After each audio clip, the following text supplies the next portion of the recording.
차려야 된다는 게 포인트인데요. 그럼 어떻게 소식을 하면 되는지 그 방법을 전해드리겠습니다. 첫 번째는 젊을 때보다 적게 먹어라.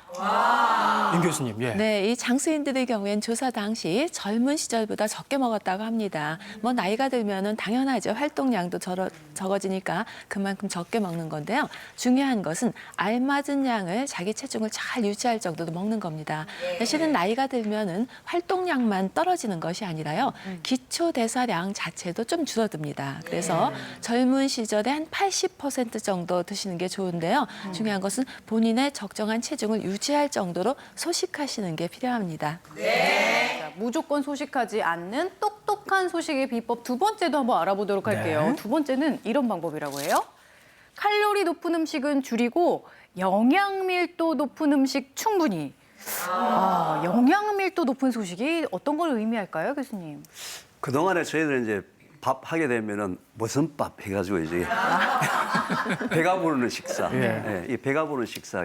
저희들 이제 배고픔의 그 굶주림 때문에 이 고단백, 고지방 또는 많이 먹고 난 다음에 천천히 소화가 되는 든든한 이런 음식을 좋아했어요. 요즘도 우리 연세 드신 할아버지나 할머니들이 손자, 손녀한테 밥을 먹을 때 보면요.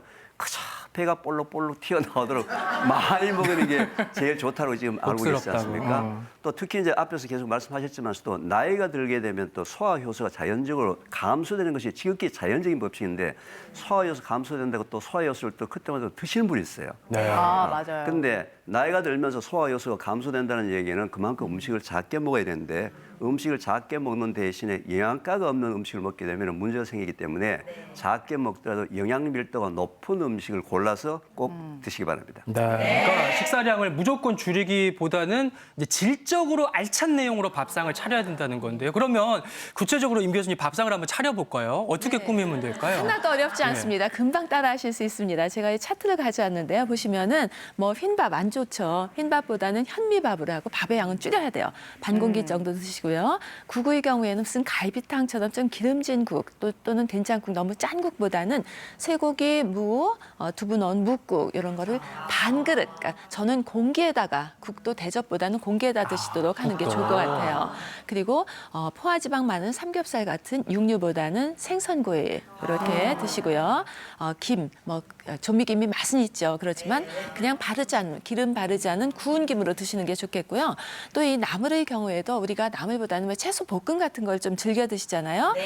볶음보다는 나물 형태로 해서 조금 반 접시 정도. 왜냐하면 이런 데 채소가 들어있으니까 반 접시 드셔도 되고요.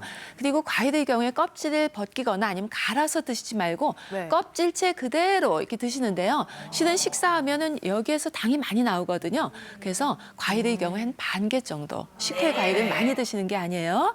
다음에 과일 주스나 이런 것보다는 우유나 칼슘 두유에서 칼슘을 잘 보강하시는 것이 이 정도면 뭐 실천하실 수 있겠죠? 바로 이것이 건강 밥상입니다. 갑자기 임 교수님이 미워지려